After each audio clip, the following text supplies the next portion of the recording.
Hey guys, welcome back to another episode of the Mind Muscle Connection podcast. Today I have a very special guest on, Luke Leaman. He is a co-founder of Muscle Nerds, and he has over 20 years experience in the health and fitness industry. He's done things like fitness equipment sales, personal training, strength coaching, stretch therapy, massage, sports nutrition, supplement sales, mentoring, and like we just talked about off air, he's currently speaking, doing some public speaking as well right now. So Luke, appreciate you taking time out of your day and coming on here. Yes, sir. It's like you went to the CIA or the FBI and you got my whole back. No one's ever come up with every single thing I've done. That's crazy.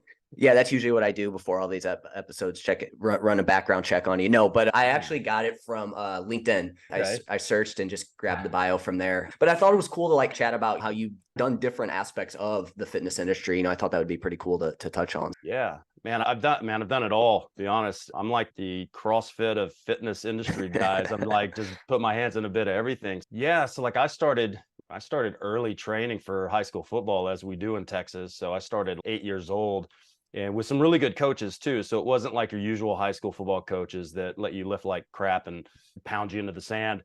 So did obviously football, baseball, but I stopped that before high school. Basketball, a little bit in high school, powerlifting all through high school, track and field all through high school. And then, yeah, so after I left, I went to college, started getting into bodybuilding. I lost my love for powerlifting at the time because that was back when everything was about the equipped lifting, and I hated it. I respect it, and I understand like it is very technical and it is difficult, but to me it would be like like racing Usain Bolts but having rocket skates on. But just to me it doesn't. So I was the dummy who would train raw and then show up and put my suit on at the meet, and I had no idea how to use it. Did bodybuilding for a while. I went back to powerlifting, did some physique shows. Currently been doing like jiu-jitsu competitions, but I haven't done that in a couple of years. It's been too busy. And yeah, in that period, I was a manager at GNC, so I sold supplements for a while. I worked a long time selling fitness equipment. In fact, right now I'm in Austin, Texas with one of my friends I've known for about 20 years, and he's one of the guys I went into the fitness sales industry with. So he still does that, but gave me a good insight on like quality of equipment and all that. And I started a training business kind of in conjunction with that, where I would go train people before I went to work. I'd go to work all day and go train people after work. So that's where I first started doing most of my personal training as a career. Then, then went to see Charles Poliquin. Like he was the guy for me. I came up with Charles Poliquin, Charles Staley, Paul Check, all those guys, T-Mag, Muscle Media, and then finally went to meet Charles and eventually ended up working for him, and eventually not took over his position, but took over his spot lecturing, teaching at Biosig, the PICP stuff and all that. Then I left and started Muscle Nerds and decided to go off on a different route. So at Poliquin Group, we're teaching people how to train professional athletes. And I quickly realized no one in class trained any athletes. You might have one or two people out of 60 who only train professional athletes. Everybody else just train normal people. So when we started our company, my wife and I, we decided we'll start teaching how to train normal people, but train them like athletes, but scale it down so it's somewhat feasible for them. So like a 0 to hero type of. Awesome. Yeah. I was curious to maybe if the audience isn't too familiar with Muscle Nerds. First of all, I love the name, right? Muscle Nerds. I love that combination there. Yeah. Maybe explain what you just did there, but what kind of got you to start Muscle Nerds, and what does Muscle Nerds do? I know you explained it, but I'm curious to hear a little bit more detail there on that. So I had the idea, I registered the name and had the idea on the side, like a back burner, just in case I left Poliquin Group. And when I did, it was like, all right, what are we going to do? I've been teaching people how to train Olympic athletes for years. I'd rather look at, nobody's really teaching how to train Gen Pop correctly.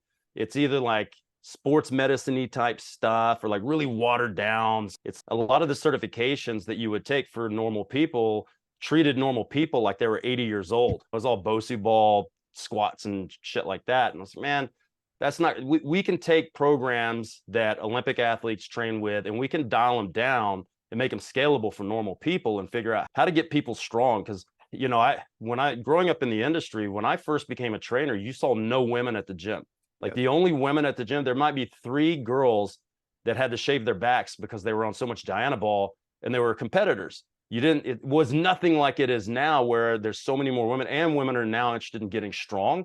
Back then, they might walk in and do the yoga, or they might do body combat or Zumba or something like that. But now they're actually looking at, hey, look at these strong women online, and they're not bulky, and I can be strong too. So it's been a really cool transition to that. So when we left Pollock and Group, I said we'll attack the part of the industry that no one's talking about, which is normal people.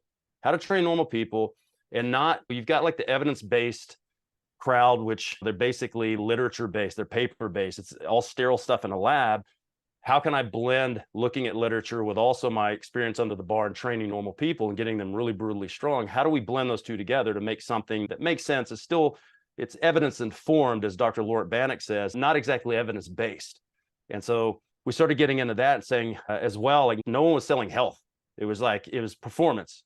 If you look at all the courses that were out there, advanced hypertrophy, advanced fat loss, advanced this, advanced that, man, we don't train anybody who's advanced enough to need that stuff. So we said, we're going to teach basic fundamental program design, basic fundamental nutrition, which isn't exactly sexy, but it works. And it works across the board for everybody. And that provides the fundamental bottom layer, that tall pyramid that we talk about when we talk about performance. Yeah, no, that's awesome. So it sounds like like you said, you're really hitting the gen pop client, the people that really need the help the most, not the kind of high end athlete. But it sounds like it's based on body composition, but also like health focus, but also even like performance too. So it sounds like you blend all those together there with kind of your methods. That's right. That's right. So like when we teach program design, goals are important. And a lot of times general population, they'll come in and say, if it's a woman, I just want to lose some weight. Okay, let's be more specific of what you want. And the thing is, weight loss in and of itself isn't going to be enough. We need to have other metrics that we can drive things. So let's look at health metrics. And then I like to get 3 goals when I'm writing a program. So what's a body composition goal? What's a strength goal or goals? And what's a conditioning goal? If you have those 3 things, you can develop a really nice program that ticks all the boxes, covers all the bases. And then it keeps people interested in training, because it's not just about how they look. We get them more interested in how they feel and also how they're performing. And you end up keeping clients for 5, 6, 7, 8 years, because there's always a new cool goal they can go for. And that's what we should be doing. A lot of people, I think that coaches often think that everybody loves to train as much as we do. And they don't. For a lot of people, just going to the gym and doing their hour and patting themselves on the back is enough.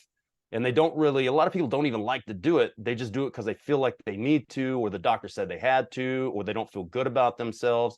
It's okay. Our goal should be, let me teach you how to fall in love with what we're doing, and then make you do just what you're comfortable doing, because I know that in a year you're going to be doing 50 to 60% more than that, and the following year 50 to 60% more than that. Make them really embrace that culture and want to be in the gym and want to drive towards big, hairy, audacious goals. Yeah, no, that's awesome. I do think that's when somebody does get into fitness, it is all about looks, and that's the main thing, which, hey, anything that can get you into it, I think is important. But then I do think it does become just about that. And like you said, connecting those dots, like how you feel is super important. And like you said, that helps people stick with it long term. And I feel like as a byproduct of that, they do improve their look in the process. That's it. And look, form follows function. So if we look at, you could just do a body composition. Even for body composition, a lot of people don't really need a trainer for that, to be honest. They need an accountability person. They need to have somebody slapping a donut out of their hands, because body composition is really easy. You go in and you lift 3 to 5 days a week, you do a little cardio, get a lot of sleep, control what goes in your mouth, basically control starvation. You'll create a really nice looking physique. That's the simple formula for someone with a formula. But then when we layer performance, gets a little bit more intensive, because performance, depending on what we're looking at, is quite more advanced when it comes to programming. There's a lot more dials to turn, a lot more switches to flip.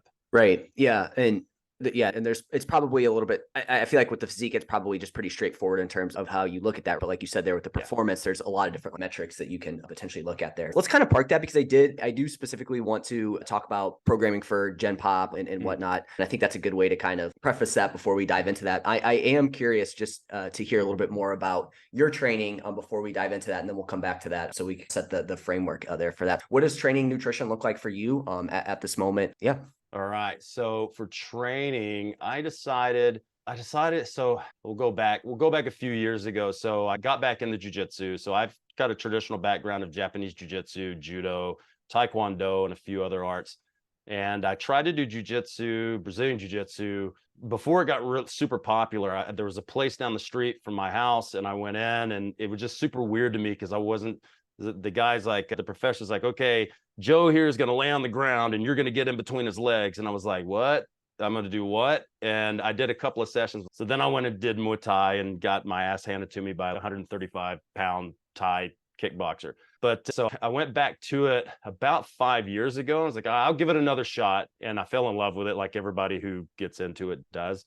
So my training at that point was basically all jujitsu, 12 to 15 hours a week, and no lifting. I didn't do any lifting in that time. And for my first competition, because I was trying to cut my weight down to 92 kilos, and that's really hard for me if I'm lifting weights. So I went from 115 kilos, which is like, 250 pounds, and I got down to 92, which is somewhere around like 200 pounds. And I did that in about 6 or 7 months, and then competed and did really well. Then after that, I got too busy. So I kept training, but I couldn't compete. And then this past year in April, I decided, you know what, I'm going to do a triathlon. Why not? I've done one sprint triathlon in my life. I did well on the run and the bike, but I can't swim competitively. So I have to learn how to swim correctly. And then I decided I'm traveling right now for 3 months. I don't have time to swim. So I'm training for a duathlon instead because I can still cycle and run. So most of my training has been that and a lot of Olympic weightlifting. And so basically tons of cardio. So probably easily sometimes an hour and a half to 2 hours a day of cardio, plus possibly an Olympic weightlifting session too. But the last 5 weeks since I've been traveling, I've done nothing. So I've been teaching almost every day. So I've been hammering it this week. So it's pretty exhausting jumping back into it. But Yeah. And I don't particularly enjoy it. And I think that's why I do it, because I don't like it. So I hate getting on the bike for an hour and then going out for a run right after it. But I feel great after it's done. I just don't like the process of it. So I just keep doing it. And I don't know why. I like the effects though, man. I'm getting shredded as fuck. It's my TDEE is like 4,200 to 4,500 a day. So I'm like, you're asking me about diet? Man, I'm home in Texas. I haven't been home in almost 4 years. I'm eating burritos, fried burrito, queso, like you name it. And doesn't even, as long as I control my portions, I eat whatever I want. I don't even care right now. Is your body weight kind of staying the same? I know you said you're obviously getting shredded, but is it still around that 92 kilo, like 200-pound mark? Or did it go back up a little bit and then back down? I'm curious to hear where that's at right now. It went up a little bit while I was in Dubai, and between Dubai, Netherlands, and London, and then got here. It went up a few kilos, but when I lecture, I don't eat anything all day. I basically do an OMAD diet because I don't know why. I just don't like to eat when I lecture. So I just don't eat all day. I eat one big ass meal. But the problem is I'm out with friends and colleagues, so we're drinking a lot and we're staying out late and things like that. And I got a little bit sick over the past month. So I bloated up a little bit, but 3 or 4 sessions in, it's already popping right off. Yeah. Yeah. Just because, yeah, obviously with as much as you're expending energy wise, it makes sense that you're just able to do anything there with that from a nutrition perspective. With that, you mentioned that you're doing a couple hours of cardio per day. Is it like, what's kind of the intensity there? Is it pretty high intensity cardio throughout, or is it like pretty structured, or are you just right now with traveling and everything like that, just feeling it out based on how you're feeling and recovering and stuff? Nah, it's highly structured. The one thing I can always do without fail is I can always run, because all I need is my sneakers, right? Sneakers and my headphones, because I got to have tunes. I can't do the running without the tunes. So that I can always do. And then the cycling, if I can find a place with even just an echo bike or an assault bike, I can make it work. It's not ideal for what I'm doing, but it works. So I can do both of those pretty consistently, but I do have a very structured plan, but it's also flexible. For example, this morning I was going to do a brick, and the cycling portion is pretty nasty. It's like neuromuscular sprints and a lot of like maximum aerobic power stuff. So it absolutely throttles you. And I'm supposed to do that and then go out for a really easy zone 2 run with 45 minutes, nothing. But my buddy I'm staying with, it's his day to run. So I was like, I'll just run with him so we can hang out. And then I'll do the bike. And I got on the bike and I was like, that was a big mistake. So I got through 3 nasty sprints and went, all right, I'll finish out with just zone 2 work and be done with it. And then did about 30 minutes of weightlifting and I was done. Yeah. So just being flexible there when you Yeah. need to. And probably the takeaway there is don't do your lighter intensity stuff before the higher intensity stuff. Yeah, don't throttle yourself. And I did a 90-minute run yesterday, so so I'm pretty tired. But I like when I want to, not even just for the performance, when I want to lean out, I would rather try to bank a bit of extra time to do more work. I would rather actually do more cardio and still be able to eat more than eat less, because I love to eat. So you have this, I love continuums. To me, everything's in a continuum. So on one side, you have the way I like to do it, which is try to get TDE up really high, because then let's say you have a 750 calorie deficit. If your TDE is 4,200, you're still eating 3,500 and you're getting lean. Now, on the opposite side, you could starve yourself and do minimal effective volume, which is totally fine, but I'd get too hungry that way. I'm miserable, so I won't do it. So like you asked earlier about Gen Pop, I think somewhere in between those two things is pretty good. So if you can get some daily activity, whether that's, you got to do the weightlifting, you got to take that off. What's the minimal you need? 2 or 3 days a week of lifting, if you're trying to lean out, is probably enough to preserve muscle. You can do a hell of a lot of cardio as long as you keep it to low intensity. It's the high intense stuff that's going to throttle you, and it's going to build the fatigue, and it's going to, as they say, start burning your muscle, which I haven't seen that to be the case of myself or any of my clients. But it really depends on keeping your calories variable and saying, all right, so if I'm going to add, say, 700 calories of cardio, I'm going to have to add that back, because what people normally will do is they'll set their calories at an ambiguous, let's say 2,000 calories, and then I'll add a shit ton of cardio, not understanding that their deficit is now like 2,000 calories. No wonder you're losing muscle mass and you can't sleep and you're miserable. And you're freaking hungry all day long and everything like that too. And if you're going to be that hungry, you might as well just do the minimal amount of work and starve yourself. Yeah. So your thought on that is, hey, definitely ramp up the cardio if you want, if you have the time to commit to it, but just really make sure that you are like making sure that you aren't going too large with that deficit, because that's when you'll run into the muscle loss and things like that. And obviously make sure you continue to weight train and stuff like that, which kind of brings me to your point there. You said you're doing some weightlifting. What is it, because you're specifically training for what you're training for, that you're incorporating weightlifting? And maybe I misunderstood. Is it like Olympic weightlifting or weightlifting in terms of just like weight train? Okay. So it's Olympic weightlifting. When I say weightlifting, I'm talking Olympic weightlifting. Yeah. So my kind of question on that is it because of the thing that you're training for that you need to train Olympic weightlifting, or do you find that's just more effective for you to get done in a short amount of time? Or what does that look like? Man, I love it. I love how technical it is. When you're doing it correctly, because my coach is a Chinese weightlifting coach. So you have to stay within the parameters, because everything's about technique and speed. It's not really about how much weight you're lifting. So we do still lift heavy sometimes, but most of it is just a lot of sets of submaximal work and just working on being better positionally, technically, and then moving the bar faster. So I got into velocity-based training a while back, and I love that too, but it's just a pain in the ass to set the equipment up. But it's nice because you can look at, all right, I can put high mass and slower acceleration, or I can lower the mass a little bit and raise the acceleration. You're still getting the same force output. So if you can equalize things, obviously the high mass is going to give you more tension, which is going to be more stimulus for muscle building, but you can also offset that just by adding some sets. So I would rather just add some sets and move the bar faster. Plus I'm 45 years old. So my days of wanting to squat 700 pounds again, like when I was in my mid 20s, like that's over for me. I know a lot of guys still love that stuff, but I've seen too many of my colleagues in their 50s getting hip replacements, knee surgeries, all this other shit. I don't want to be that dude. Like I can move really well. I can do the splits. I got full range of motion in my joints. I'm going to keep that. And I don't care that I can't squat 500 pounds anymore. I'm okay with that, because I can move 315 pounds really fast. Yeah.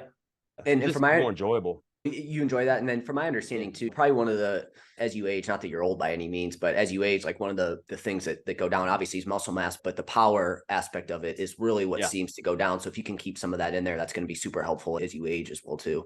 That's it. It's you look at things like speed development goes down, also reactive force. So your ability to decelerate and create stopping power and then reaccelerate goes down as well. And so I started thinking about this about a year and a half ago, especially training older populations, that we probably should be training older populations with more plyometrics. And you could look at Olympic weightlifting as being a plyometric movement, but it's scalable and controllable. And small things like ankle hops and Romanian rhythm squats, jumping, those are the things that we're going to lose, and they're hard to get back.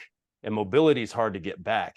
If I can create a stimulus to stay muscular and keep performing and move well without bashing up my joints, and while still having elasticity in my muscles, I prefer that the second half of my life, because eventually, if you're moving the bar fast, you're adding more, that strength is always there. If I want to deadlift 250 kilos, like I could do that if I want to, or I can just move 200 really fast and do a clean pull. It's the same, essentially almost the same movement. I'm just sacrificing some load on the bar for acceleration. And so do you do any like dedicated hypertrophy work at this point in time, or with all the training you have to do, that's just something that is maybe taking a back seat, or do you count your Olympic weightlifting as hypertrophy? If I will still keep some accessory work. We still do some heavy squats, heavy front squats, do a lot of heavy pullovers. I still bench, even though that's not something that you're really going to see. Don't tell my coach, but I'm still a meathead. I'm still going to do some heavy benching, but most of the stuff I do now is a lot of reverse band stuff, so that I can deload it at the shoulders. And I actually find that's a more optimal way to train the bench for almost everybody, since that's the most fragile position. Even when I lift super heavy, I'm almost always reverse band bench, reverse band squat, reverse band deadlift, because it's going to take load off at the fragile positions. B, it allows for variable weight. So by altering the resistance curve, I'm not limited by that fragile position. So if I'm benching, like right now, 125 kilos at the chest, I can push that up, but I can't push 130 right now. But I can put reverse band and I can neutralize that to 125 at the bottom, but then have it 150 at the top. So for me, it's a more optimal way to train, even for hypertrophy, because I've essentially given myself more load and more stimulus while also protecting myself in the fragile positions. Awesome. Yeah, no, that makes a lot of sense there on that. It's a way to, like you said, match up the resistance profile, but also just maybe take off some of that extra weight that could be, again, from a long-term standpoint, joint health and things like that too. So awesome. Yeah, it was cool learning about your training. Super interesting to hear what you're training for and stuff like that. I always like to dive into that and just get a background on that. Plus, we were able to cross-reference some of that stuff for people to take practically as well. So yeah, let's dive into the topic. Like we were hitting on, you have with Muscle Nerds, you focus on body comp, but also overall health and performance, which I love. I think that's great. So maybe we can talk about your least mode. I think you coined that a while back, least mode. So I'm curious to hear about that. I think it's super cool to chat about that. So maybe just go over the background of that, and then we can dive into some specific questions on it. Yeah, so it's an ever evolving type of concept. So the beginning of it was a friend of mine, Zach Trowbridge. We were laughing at people training on Instagram. He was sending me videos, and he goes, #beast mode. And I'm like, man, that is not beasting it out. That is actually not that heavy, and that they're not even hitting any slow reps. Like they're not really lifting as hard as they could. And he said, it's more like #least mode. And I was like, man, that's brilliant. So I wrote that down, and I started thinking about, again, a continuum, and thinking, okay, you've got this continuum from being able to beast things out versus backing off a little bit. So there's a lot of elements that go on this. Part of it is looking at your metrics and saying, okay, if you have high blood pressure, high resting heart rate, low HRV, you might think about shifting left and going to that least mode side and focusing on the things that are going to get your metrics better. More aerobic work, aerobic intervals, maybe thinking about more metabolic style lifting, more rest, more recovery stuff. And then when your metrics get better, slide up the scale to the B side until you see the metrics crumble again, because then you know you're overreaching, and then shuttle back over to the left a little bit to recover your metrics. So it became this kind of evolving continuum of this yin and yang, your yin stuff being the least mode and your yang stuff being the beast mode, and understanding when it's time to go one direction versus the other, it's really nice that the biometrics and modern technology allow us to keep a really good handle on that, and really easy to measure that stuff.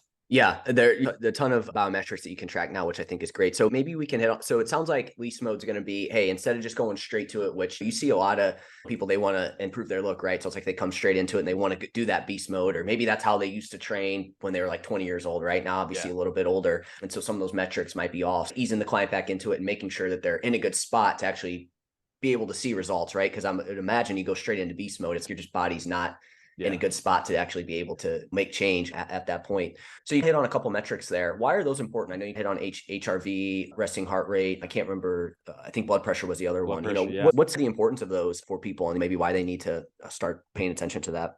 Yeah, we mainly use heart rate and blood pressure just because they're a bit more accurate than HRV. HRV can be all over the place depending on the technology you're using, how they're calculating that, what the scoring system is. So every device is going to have a slightly different scoring system. We've gotten away from teaching HRV the way we used to, because we used to use Elite HRV and we do a 5-minute reading in the morning or whatever, and then use that as a proxy. But the problem was that people would see one bad score on their HRV and go, "Oh, I can't train." So no, that's one bad score, one good score. That's not what counts. We need to see a trend one direction or the other and then pull out of it at that point. So we had to dial back, and I've got to figure a better way of teaching it so that trainers and also people that are training don't look at that and make hyper reactive responses based on that number. It's everybody's HRV is going to be different. So we have a broad range of where you should be. But if you're sitting at a number and that's supposedly a bad number, but you feel good, you're recovering, you're sleeping, your appetite's good, you don't have any symptoms of being overly stressed, and maybe that's just your number, right? And then, so what we've done lately is teaching people, if you're going to monitor your HRV, monitor it and then write down, keep a diary of how you feel that day. And then when you don't feel right, make a note of that and see if the numbers changed. And when you feel really good, make a note of that, see how the numbers change. And over time, you'll find what number is best for you, and then you'll find what range is best for you, and that's your range, right? Now, with the heart rate and the blood pressure, there's a lot of literature on this that shows standard ranges for lowering all-cause mortality. So we know pretty much for blood pressure, staying under a 120/80 is the right way of being, right? So anything above that is pre-hypertension. Then you get to stage 1, stage 2, and even stage 3 hypertension. And blood pressure is a nice proxy for having a cardiovascular event. So if you have stage 1, stage 2 blood pressure, to me, that's like a check engine light on your car. You better think about taking that in, let the mechanic look at that. And the same thing with resting heart rate. And I think when I tell people what the literature says about the optimal resting heart rate, especially when you're trained, it boggles the mind, because there's a few papers I've looked at where 45 beats per minute, if you're well trained, seems to be the optimal of staying under that. And then anything above that slowly starts to, in a linear manner, starts to increase your risk for some type of cardiovascular event. The only problem is getting that low isn't practical, because most people don't have the time to do the amount of work that's going to take. They're not willing to do the work with stress management, or they're stressed to the hill. Like my friend I'm staying with, he's got 2 little boys, and trying to get them up for school is a mission. Trying to get them to go to bed, it's a mission. So it's not practical to think that everybody's going to be able to hit that magic number. So we think I like somewhere below 62, optimally somewhere in the 50s is probably pretty good. And that's not that difficult to get, as long as you clean up your diet, as long as you do some cardio, as long as you don't take it too much with the weights, don't get too crazy with the weights, especially high neural stuff, like always lifting super heavy and going to like trying to go past failure. It's not that difficult to get to those levels if you just make the effort. But that stuff is super important. And that's the side of what we teach, which is we prioritize health and fitness over performance. And you can't perform if you're not healthy, or rather, genetic freaks can perform whether they're healthy or not, but those are outliers. For the rest of us mere mortals, it's really important to understand that the better your metrics are, the better you're going to perform and the faster you're going to make progress. So if you get a new client and somebody comes in, are these like kind of the first things that you're looking at, making sure that those are in a good spot before you map out like a game plan for them? 100%, because if they come in and they have 140/90 blood pressure and they're sitting at 90 resting heart rate, the last thing we're going to do is 3-2-1 wave loading and hit intervals on an assault bike. The first thing we're going to do is, okay, we're going to find some type of aerobic output method that we're going to use that you can do. So it's either you're just doing standard steady state, or if you don't have time for that or you hate it, we might do aerobic intervals, but we're going to do something like that. When we look at the weight training, we're going to go with what's the minimal effective volume that we need. And we're going to stick to things that are more metabolic in nature. We're not going to think about 5x5s or 3-2-1 wave loading. or God forbid, putting weight releases on the bar. Like we'll get there eventually, but we need to get your cardiovascular system healthy first. Then if you can just spend a few months getting all that stuff nice and tidy, then you can drop the hammer and you can cut the brakes on the car for a bit and you'll be okay. But if you're already jacked up and you start jacking yourself up with more training, it's either going to lead to injury or it's going to lead to worse long-term outcomes as far as your health and cardiovascular system and even your brain and your kidneys, everything else. Because we talk about this a lot we've got an online hypertension course where we talk about what does the research say? What do they say is the best protocols, how to reverse this stuff, supplements, nutrition training, all of that. And it's boggling when you look at some of the outcomes the literature says of like how quickly you can go into disarray if you don't take care of this stuff. So let's put the pieces of the puzzle where they're supposed to go. Let's get the outside of the puzzle in before we start filling in the inside. And so if they come to us and are already pretty jacked up, we'll try to talk them into pumping the brake a bit and dial them back and say, look, you may not want to do this, but you need to do this. It's my job to tell you what the best protocol is going to be. So this is what you're going to do.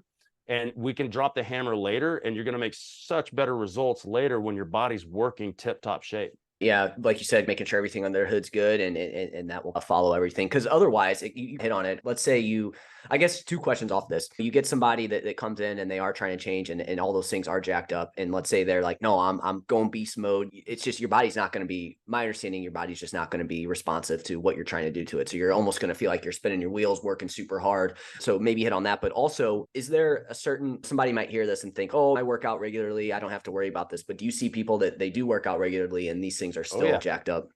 Yeah. So I'll give you an example. When we first started teaching this, I would carry my blood pressure cuff all over the world and I'd make all the coaches take their blood pressure.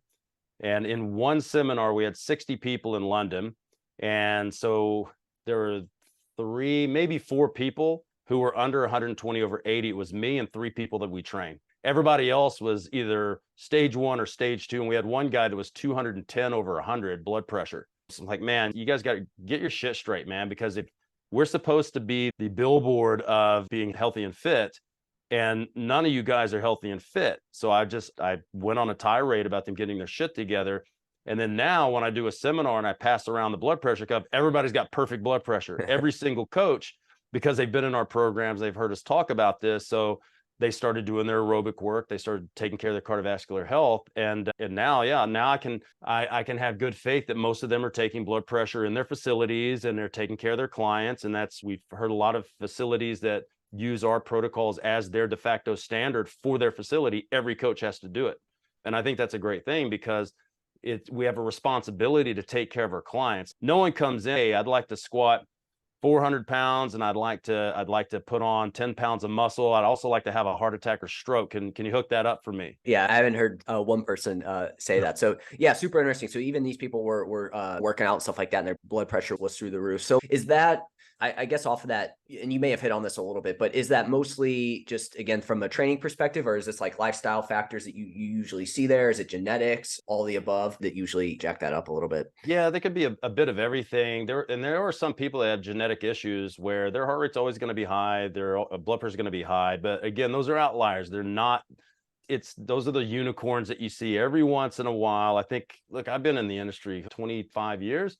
I may have seen one person that had a true genetic issue that had to take it the rest of his life. And it still wasn't under control at that point. And I think he was on two different medications. So some people just don't win the genetic lottery, and that's just the way it is. But that makes it even more important for them to take care of this stuff and do the best they can with what they've been given. I think part of it with the coaches is all the coaches, we love to train and we tend to train too much. We tend to train way, way too much volume all the time, 6 days a week, 12 sessions a week if we can. And it's sometimes, especially the younger guys, and you got to tell them, hey, calm down. The nutrition, this is especially prevalent for the men, the young men who think that calories are the way to get bigger. So they start eating and then they plateau. And so they start eating more, they plateau, they eat more.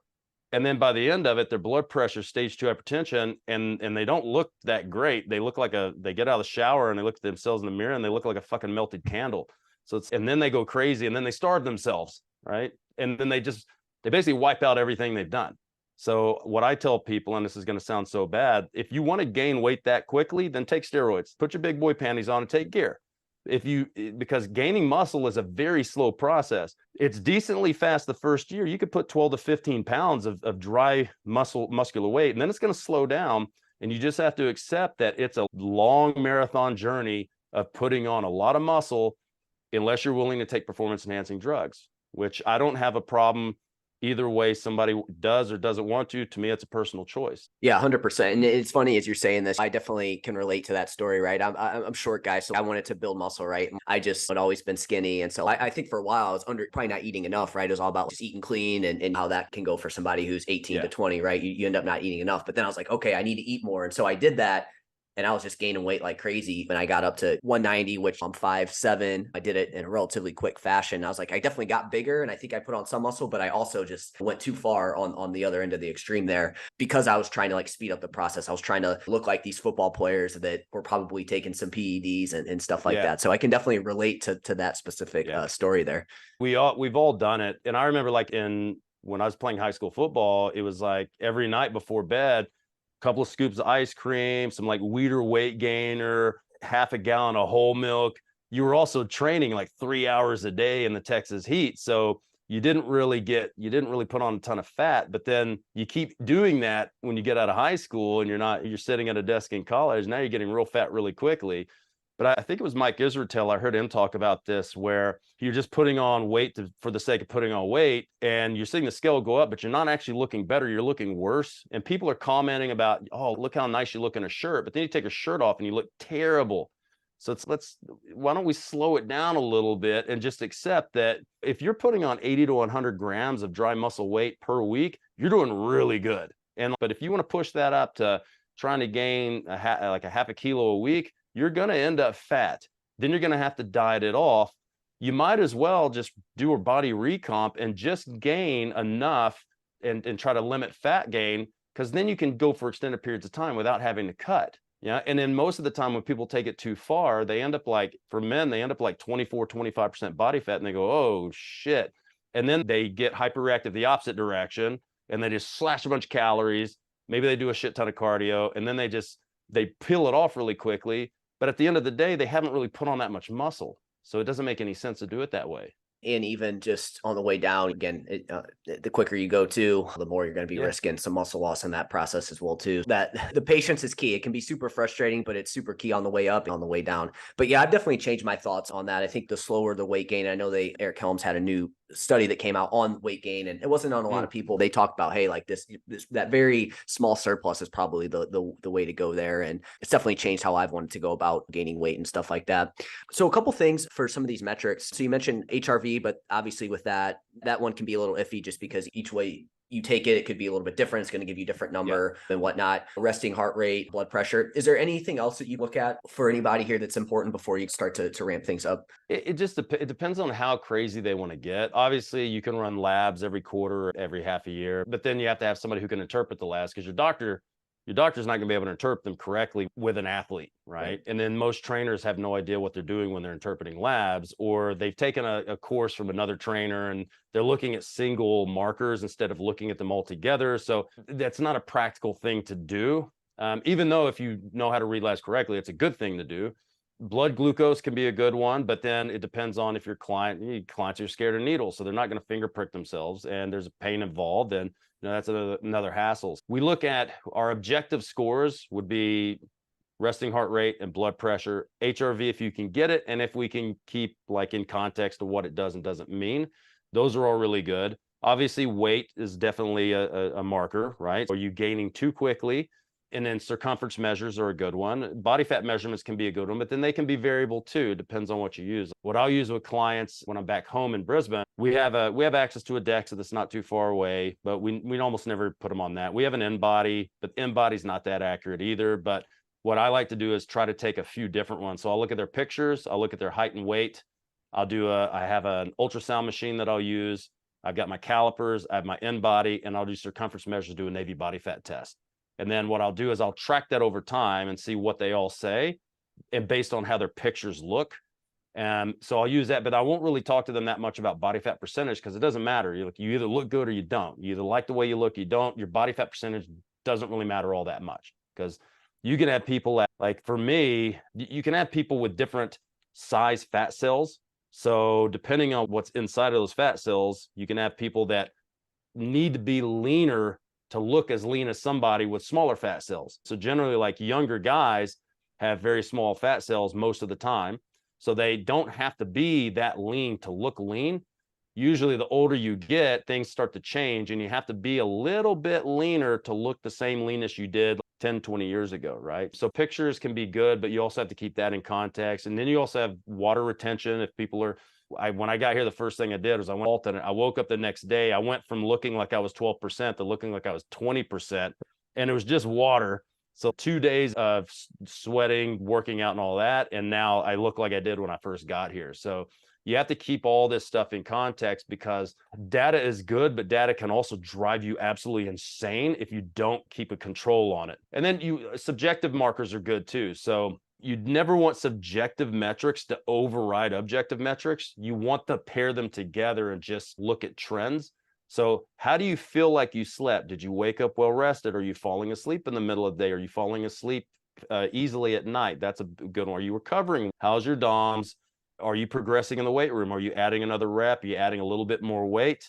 Looking at where you started a phase versus 6 weeks later where you ended the phase. Did you gain strength? Did you lose strength? These are all stuff that we look at. So you have to look at them in like a matrix format. Right. Yeah. Any one metric by itself was probably not giving you the full picture, but taking multiple ones. But even within that, each one's going to have potential errors, right? The body fat one's the one that I see a lot of times too, where, okay, I want to get to this percent body fat. And it's, I'm just not a fan of having somebody try to get to a certain body fat percentage. Like you said, the pictures are going to be the way to go there. Do you feel like you look good? Do you look lean? That's the most important part there. And then even with the labs too, like you said, those are good metrics, but we need somebody that understands how to interpret those. If you really want to get a good picture on those. That's right. And the thing with the body fat percentage too is people are only obsessed about body fat percentage because people talk about body fat percentage. Yes. If you never bring that up, they don't give a shit. It's okay. Let's take a picture. Do you like what? Not yet. Okay. Let's lean out a little bit more. Let's add a little bit more muscle, because you're not really looking for a number. You're looking for a look, right? So and people don't understand. I mean, even coaches don't understand true body fat percentage. If you haven't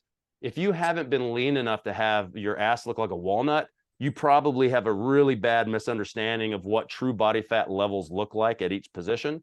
Because you'll get, every trainer says he's 12% and they're like 20%, because they're using like a Jackson Pollock 7 sight, and they're using crappy calipers, and they don't have good technical skill with how they're doing that. So you got to understand, even in a skilled person, body calipers can be off by plus minus 4 to 6%.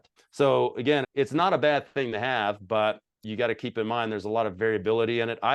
If I'm going to do calipers, what I'm looking at is a sum of a certain number of sites. So I'll look at like 10 sites, 12 sites. I'll do it. I'll add up the numbers. Let's say it's 2 millimeters. I'm like, okay, if you want to be dick skin lean, that's going to have to be somewhere around like 65 millimeters or less, right? So our goal is to go from 250 and if we're losing 5 to 10 millimeters a week, we're pretty happy with that. That's good, consistent progress. And to what I like about that too, you mentioned like the body fat number, like you said, nobody cares about it, but it's just because people talk about it. It also goes back to, you talked about these subjective measures too. Like, how are you feeling? Like some people, and I'm sure you've seen this, some people can just maintain a little bit of a lower body fat percentage and feel fine. Other people, it's like pulling teeth, right? And is that great for your overall health? So looking at that, but then again, also comparing it to those measurements like the resting heart rate and blood pressure to make sure you're in a good spot there. I'm sure that probably factors into your decision making around that as well too. Yeah, 100%. And the thing is, I think a lot of guys are really surprised when I tell them you'll be really at 12 to 15% is probably what you're looking for, because it's easy to get to and it's easy to maintain. 10 to 12% can be easy to maintain. It's a little bit harder to get to, takes a little bit more sacrifice. Getting sub 10%, I don't think people understand what that even means, because the thing is, like, at sub 10%, you're starting to see, if you look at the lateral aspect of the glute, you're starting to see a little bit of muscle start to pop out there. You have very little fat. You might have a little bit of fupa fat underneath your belly button, but getting like under 10% is way leaner than people think. And it's a much larger mission unless you're just naturally skinny. But if you're naturally skinny, your problem probably isn't getting lean. It's trying to put on muscle. That's why God created Dianabol. I love it.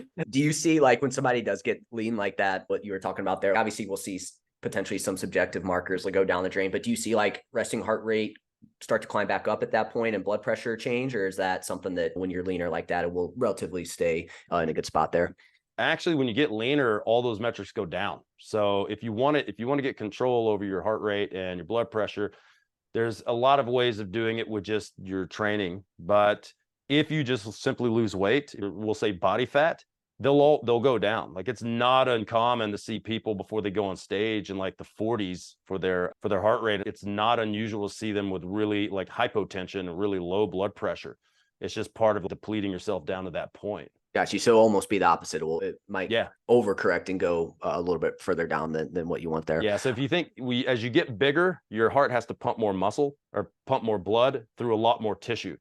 So it has to pump a lot harder. And you get to the point where it's getting more difficult for it to pump. So it creates a lot of vascular resistance, which then makes the heart grow and get bigger. And so the heart will start beating faster and will start pumping harder, which means your blood pressure goes up, your heart rate goes up. You lose all that tissue. You don't have to push so much blood through so much mass. Everything goes back down. But that's not to say that you can still get really muscular and keep your heart rate under check and keep your blood pressure under check. But you have to do you can't rush getting up there, and you have to try to make sure you keep your aerobic capacity in a good spot, because what people will do is they'll start bulking and they stop doing all their cardio. Just do minimal effective dose of cardio. Try to just some preventative types of activity like that. And you can keep that under control. I know powerlifters deadlift 300, squat 270, and they've got perfect blood pressure. And then you see the rest of them, the guys who don't take care of the heart rate and don't take care of their blood pressure, they'll be at 140, 150 over 90. It just depends on how you train it.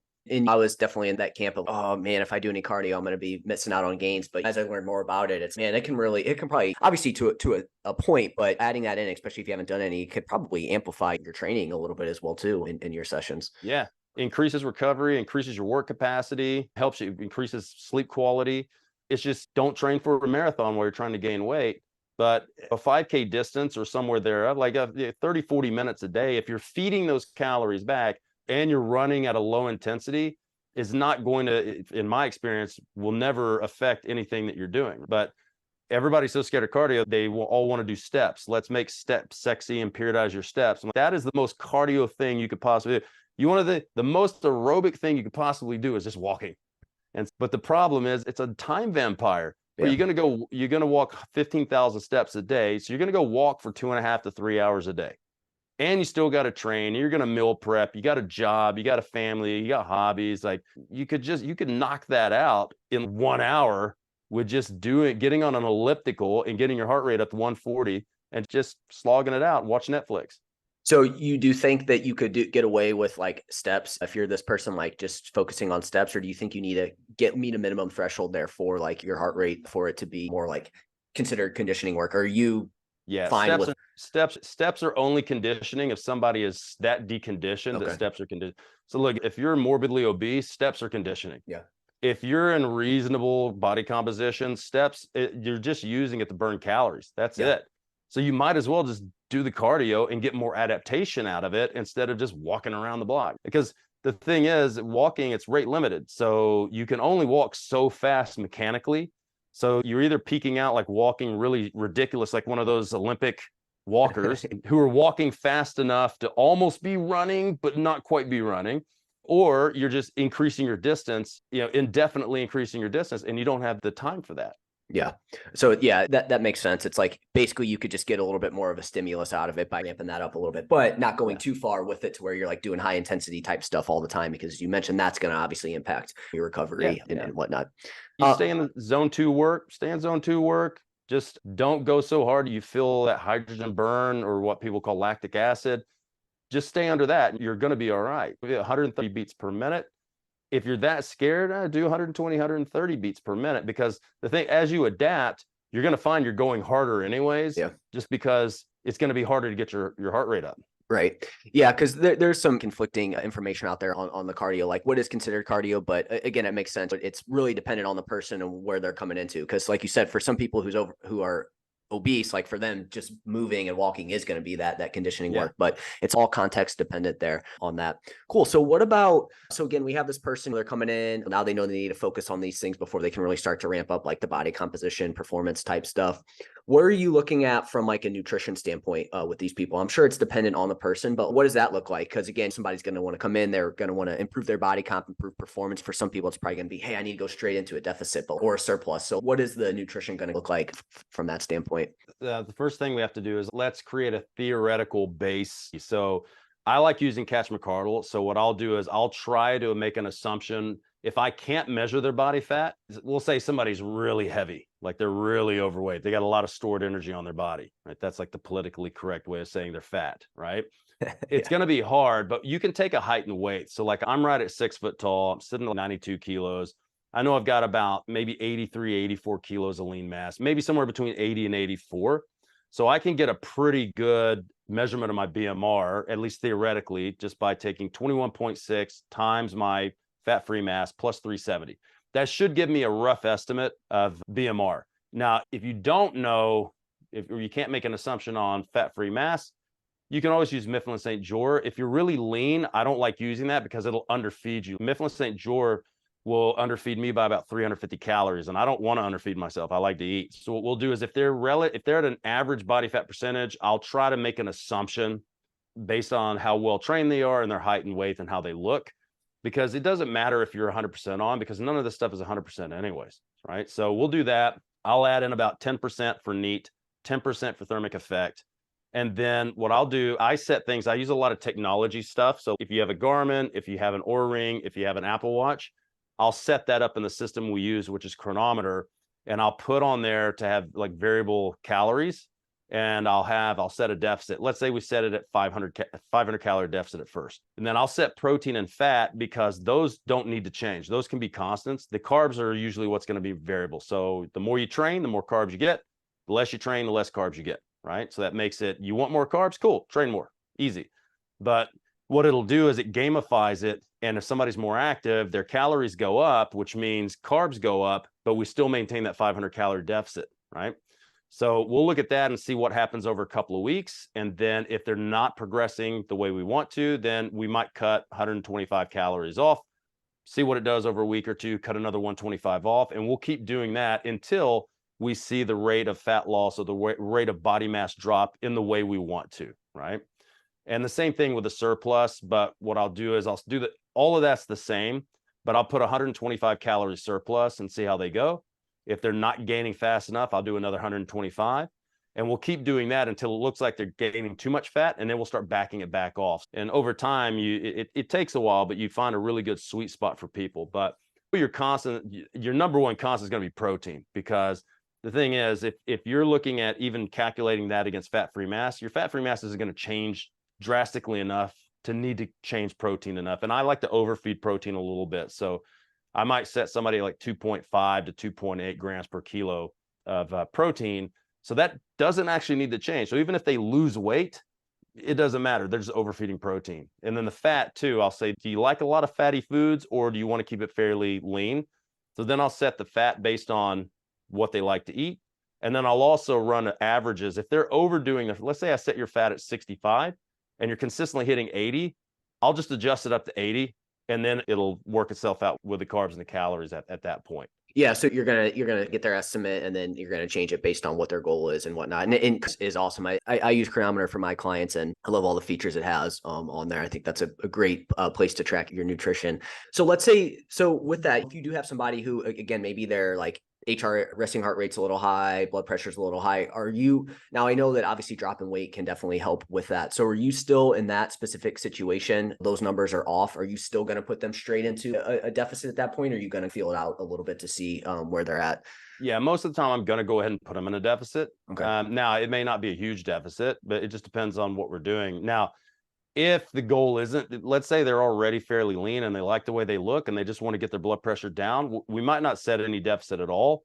We just might add in some conditioning work to try to get that down. And then we're going to look at other things too, because you got to look at things like sodium and potassium balance as well. So people tend to way overconsume sodium and underconsume potassium. So at that point, We don't necessarily need to reduce sodium. We just need to pump potassium up. So it's okay. Let's look at your food choices with lots of potassium. So let's look at a lot more plant matter. So let's a lot more veggies, a lot more fruit, and let's see if that helps. In a lot of cases, that's the one thing that'll drop it down. But if they're eating a lot of prepackaged foods, a lot of pre-cooked foods, it's not uncommon. I've seen people eating 15 to 20 grams of sodium a day. It's like, all right, that definitely needs to come down because nobody needs that much sodium, and you're not going to eat enough potassium to offset that. So let's try to get that down to something reasonable and also pump the potassium up. And then you almost always see their blood pressure drop immediately. Yeah. So diving a little bit deeper and looking maybe the food choice specifically in terms of how you can, that can help obviously to drop their sodium or drop their blood pressure, decrease sodium, increase potassium there on that. And then I'm assuming too, somebody that wants to gain muscle, they come in high resting heart rate, high blood pressure, you're not going to put that person into a surplus. Like with them, you would probably work on all those. And the thing is, this is a hard thing for people to wrap their heads around when I try to explain this to them. You don't actually need a surplus to gain muscle, right? That's one of the biggest myths in our industry. What you need to have your protein set, and you can be in a deficit and gain muscle because you're going to make those calories up with body fat. So if you have body fat to spare, you're never really, we can look at this as you can be in a deficit on paper. You can be in, like say you might be in a 500 calorie deficit on paper, but your body's going to make that gap up biologically by utilizing fat and also using stored glycogen. So you're not really, to me, technically, and this is a matter of semantics, right? It's just a thought exercise. But to me, you're not actually in a deficit biologically unless you're starving to death.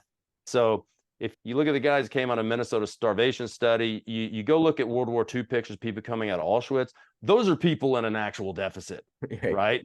But they're starving to death.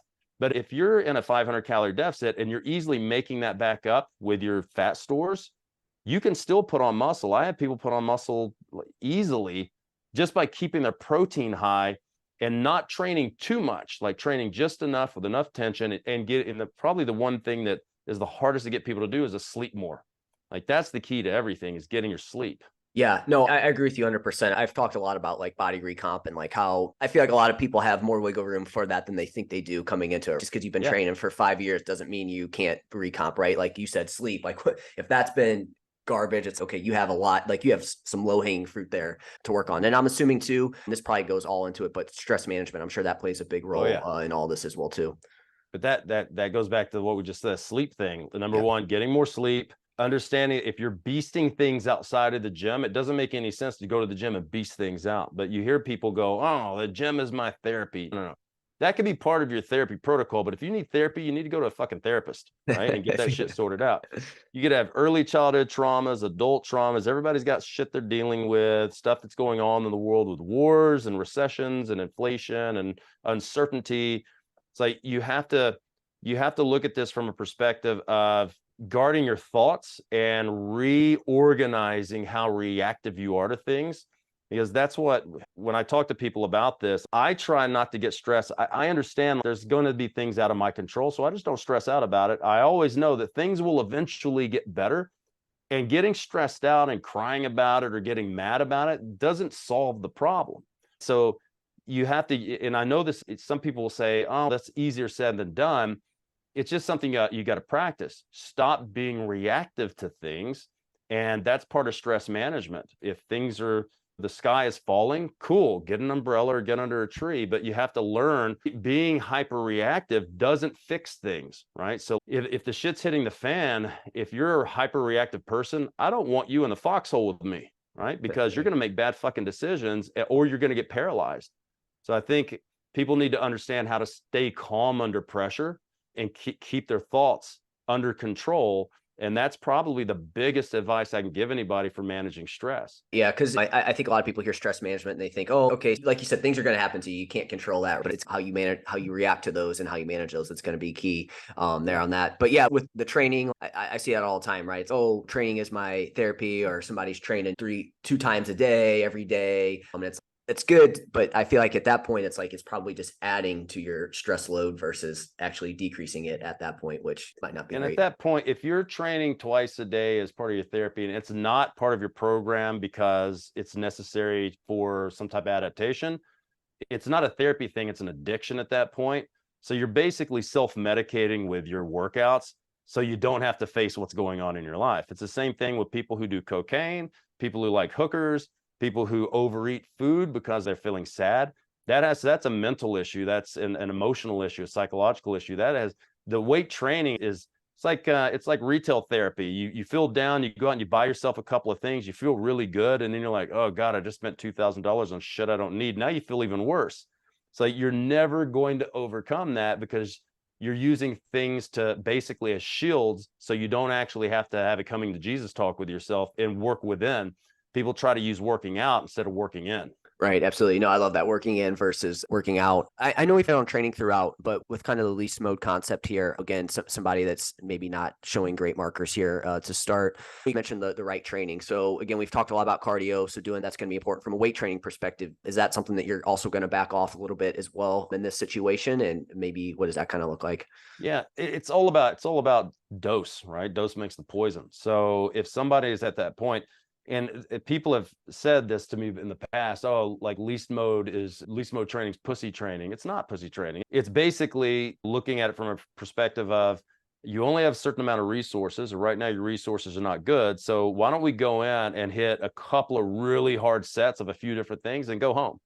And then if you feel the need to do more, then do a lot of ramping warm-up sets, but see what is the minimal amount of stimulus you need that you can recover from, and just get in, get out and be done with it. And don't stay in the gym for 4 hours doing bullshit work and in bullshit volume that you don't actually need. So it's actually, in a lot of cases, the least mode workouts are usually harder than our normal workouts because you're taking things as close to failure as possible, as long as you're not losing technique, right? It's a good time. When we do least mode stuff, I tell clients, this is a really good opportunity for you to focus on your technique and don't worry about your load. Worry about bar speed and technique and how it feels. In a lot of cases, we'll switch, instead of bilateral stuff, we'll switch to a lot of unilateral stuff. So it's basically unilateral stuff. You can still put plenty of attention to the muscle without overdoing it using two muscles, right? Or using two limbs. So it's a good opportunity for things like doing structural balance training and doing all the piddly stuff you don't really want to do, like doing your external rotator work, your rhomboid work, that type of stuff. Yeah. Cool. Yeah. No, it's basically just putting in more quality work, but like less like volume, like overall, essentially there. Cool. Luke, we're coming up on an hour and 15 minutes here, so I want to be respectful of your time. Is there anything that we maybe missed on the least mode, or anything that you maybe want to go over, or do you feel like we summed that up pretty well? Yeah, I think we've summed it up pretty well. What I like to do, and I want people to think about this, like you could have periods of time where most of your stuff is least mode. So if I have a client come in, we'll look at it when we're designing a program, we'll try to design 12 months up front for all of our clients, right? So we know where they want to end, we know where we'll be getting. So all we need to do is we need to figure out how to work from the back end to the front and say, okay, I look at it as like you're taking a road trip. If you and I were going to take a road trip, like let's say you're going to fly over to Austin and we're going to drive to LA, but we don't have a car. So we got to go buy a car, and we don't have a lot of money. So we might buy a real jalopy, like just a real busted up car. It's got 3 flat tires, a cracked windshield, check engine light. It's probably a good idea to go get that shit taken care of before we try to drive all the way to LA, or we're going to end up stranded in the desert in New Mexico or Arizona, and then we're going to be real trouble, right? You might have a first couple of phases might be a lot of least mode stuff, which is we can do a lot of cardiovascular activity. We can start getting our nutrition in order. We can use a lot of unilateral work and structural balance type work to get the car ready to drive. Then we can hammer it on the destination. But at some points, the car may not act right. Like we're driving along and the wheel feels like it's wobbling a little bit, and there's a little bit of smoke coming out of the tailpipe. All right, cool. Let's stop, take it to a mechanic, do a couple of weeks of least mode work. All right, cool. We fixed that. Now we're back on the road. So we can use these as specific phases of training, but we can also use them as like deload periods. When you see your metrics crumble, which they should, if you want good results, you're going to have to make your metrics crumble. That's part of overreaching. What you need to do is set your metrics really well so that when they do crumble, you notice that they're trending the wrong direction, catch it before it goes too far, get the metrics back up, and then you're back on the road again. And that's going to come through proper nutrition, proper training, and stress management, and all that there. Looking at where's your data, and also the big thing I think, especially long term, is to recognize how you feel and then look at the data, because you can I have clients that don't take, I have some clients I've trained for 5 or 6 years. We don't take any metrics anymore because they know, they wake up in the morning and go, I don't feel right. Then they take their metrics and I go, all right, take your metrics for the next 5 days. Yeah, I think we're in that stage. Let's go ahead and back off a little bit and switch emphasis. Yeah, go off the field a little bit more, which is ultimately what we want to try to get to anyways with all this stuff. Awesome, Luke. A ton of great information in here, man. Really appreciate your time. Before I let you go, those are anything that's coming up for you that you want to share, and then anywhere where you want to lead the audience to. Yeah, man. If anybody's going to Swiss, I'll be speaking there next weekend. Then we've got myself and Cassim at N1. We're doing a seminar a week after that, doing like problem solving for trainers. We're looking at different body parts and different areas and saying, okay, if there's a problem, this is how I solve it. This is how Cass solves it. Now let's make a Venn diagram and see where what I do and what he does matches up. So that's going to be a pretty cool. And if anybody's going to be at the Olympia, I'll be there speaking on a steroid panel. So do that. And then, and then there's a Silverback Summit. I don't know if there's any spots left, but there might be. So there's going to be a really cool summit here by one of my best friends and one of my clients. I'm here in Austin, I think in a month or so. And that's going to be a really nice, really cool conference. A lot of stuff on TRT and health and performance and lifestyle and all that. And it can be a lot of barbecue and debauchery going on. Is that online or is it only in person? I think it's only in person, but I'll have to ask her. She might be recording that for post sale, but that's going to be cool. There's nothing better than in person because it's going to be there. Staffing is going to be there. Like there's a lot of big boys that are going to be at that one. So if you want to come and hang out with some of these guys, I'm excited to be hanging out. I haven't seen Brian and I have known each other forever. I haven't seen him in 15 years. So that'll be good. Or awesome. 10 years, about 10 years. Yeah. Yeah, Allie Gilbert. Is she the one that runs it? Yeah, cool. She was on the podcast a couple months ago, and she hit on the Silverback. That's super cool that she does something like that. Yeah. So unfortunately, this podcast will probably be out in a couple weeks, but by the time this comes out, people can look at the Silverback there, hopefully, and maybe get some tickets there on at the last minute. But cool, Luke. Appreciate your time, man. I guess where can they find you? MuscleNerds.com, your website, or MuscleNerds.net. Yeah, MuscleNerds.net, and then on Instagram, I think we've changed MuscleNerds_education, I think is what it is. Don't go to the one that says The Muscle Nerds. We haven't had access to that in 7 years. But if they look us up, they'll find us. If they like memes, they can go to my personal account, but that has nothing to do with Muscle Nerds. If you just like unpolitically correct memes that I put up there while I'm taking a shit, then go for that. Before I have people on the podcast, I always look through Instagram and stuff and see, and I was like, man, there's not really any fitness type stuff here on his personal page. I had it, like you said, go to Muscle Nerds, which, hey, it's fine. I love it. We got to do other stuff too. So that's my space. That's my space to be away. And man, people still don't get this. I tell them all the time, don't send Muscle Nerds stuff to my personal account. You want to send me dank memes, knock yourself out, but not anything related to the industry. I love it. Cool. Again, Luke, appreciate your time, man. It was a great chat and look forward to chatting with you again. All right, my man.